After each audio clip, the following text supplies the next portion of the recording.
नमस्कार दोस्तों, Jalore news channel पर आपका हार्दिक स्वागत है।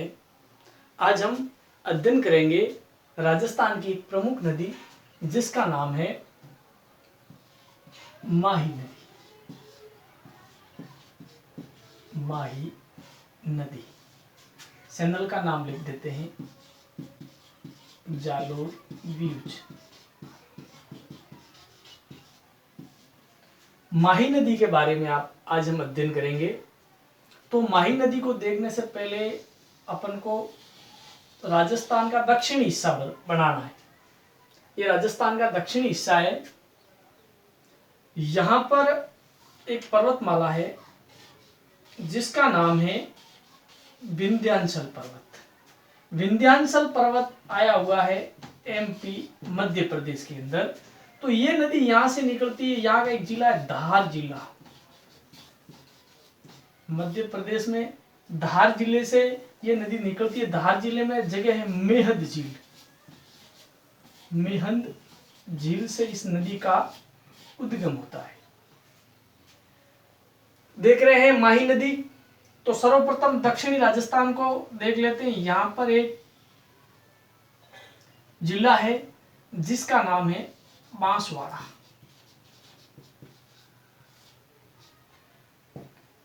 इसके यहां पर एक जिला है डूंगरपुर और यहां पर एक जिला है प्रतापगढ़ और यहां पर एक जिला आया हुआ है डूंगरपुर के ऊपर आया हुआ है उदयपुर। क्या कोई नदियां वगैरह यदि हम पढ़ते हैं, यदि हमको उस क्षेत्र की भौगोलिक स्थिति का पता है तो पढ़ने में अपन को काफी आसानी रहती है। तो ये धार जिले से नदी निकलती है और बांसवाड़ा में एक जगह है खांदू गांव। खांदू गांव, इस खांदू गांव से खांदू गांव आया हुआ है बांसवाड़ा। यहां से इस नदी का प्रवेश राजस्थान में होता है। राजस्थान में प्रवेश धार जिला मध्य प्रदेश की मेहंद झील से निकली।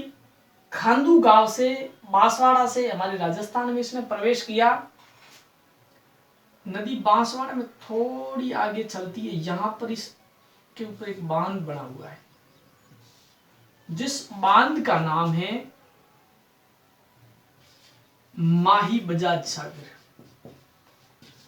माही बजाज सागर बांध। ये बांध बना हुआ है बांसवाड़ा के बोरखेड़ा में। तो जमनालाल बजाज के नाम से इसका नाम बजाज सागर रखा गया। इनको गांधी जी का 5वां पुत्र भी कहा जाता था। लेकिन इस बांध के पीछे एक छोटा और बांध बना हुआ जिसका नाम है कागजी पिकअप बांध। कागजी पिकअप बांध, ठीक है। धार जिले से मेहंद झील से ये नदी का उद्गम हुआ। खांदू गांव से बांसवाड़ा में इस नदी ने प्रवेश किया। बांसवाड़ा में इसके ऊपर एक बांध बना हुआ जिसका नाम माही बजाज सागर है। ये राजस्थान का सबसे लंबा बांध है। राजस्थान का सबसे लंबा बांध, राजस्थान का सबसे लंबा बांध है।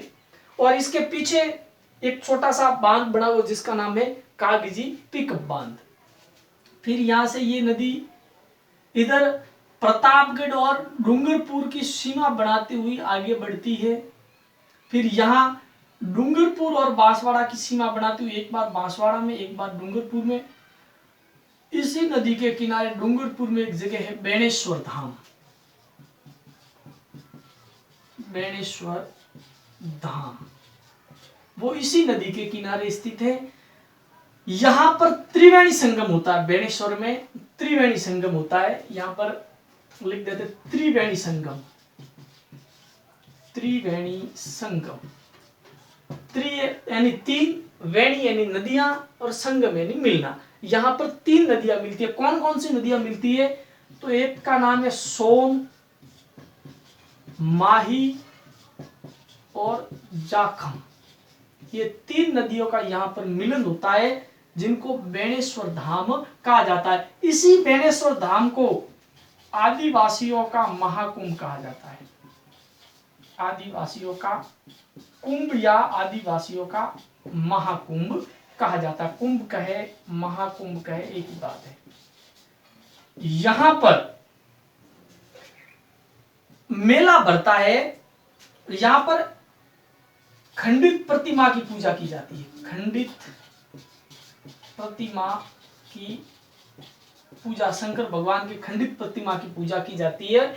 और यहां पर मेला भरता है, पर खंडित शिवलिंग की पूजा होती है। और यहां पर माघ पूर्णिमा को यहां पर मेला भरता है। माघ पूर्णिमा, माघ पूर्णिमा को यहां पर मेला भरता है।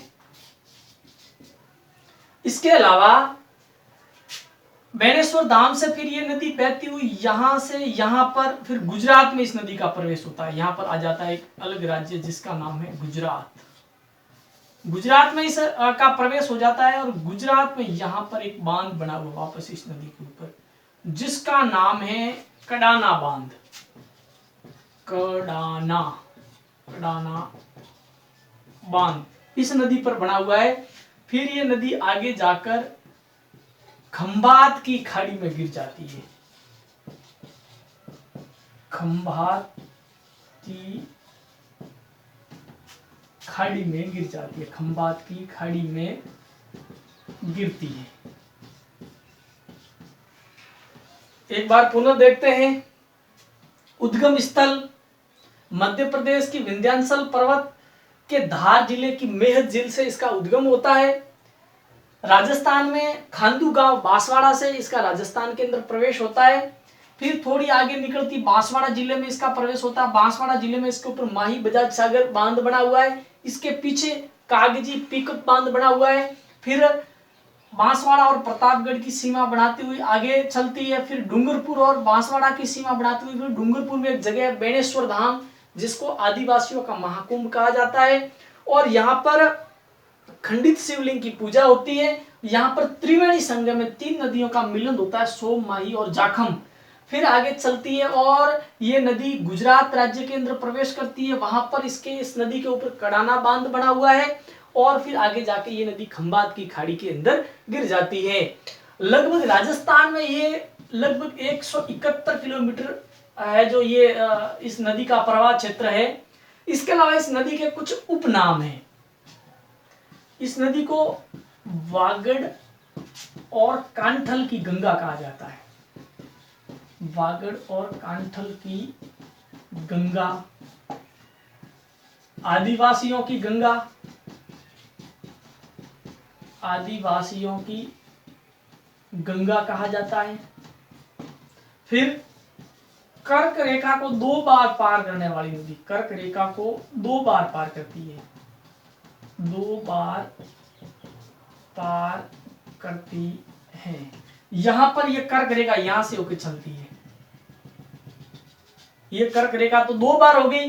ये डूंगरपुर जिला उल्टे यू की आकृति में ऊपर से है, तो इसकी आकृति एक बार यहां से पार किया, दूसरी बार यहां पे, तो कर्क रेखा को 2 बार पार करती है। दक्षिणी राजस्थान की स्वर्ण रेखा, दक्षिणी राजस्थान की स्वर्ण रेखा या फिर दक्षिणी राजस्थान की गंगा, दक्षिणी राजस्थान की गंगा के नाम से भी इस नदी को जाना जाता है। तो हमने माही नदी को पढ़ने की कोशिश की, समझने की कोशिश की है। आप इस चैनल पर नए तो चैनल को सब्सक्राइब करना है। वीडियो को पूरा देखने के लिए आपका बहुत बहुत धन्यवाद।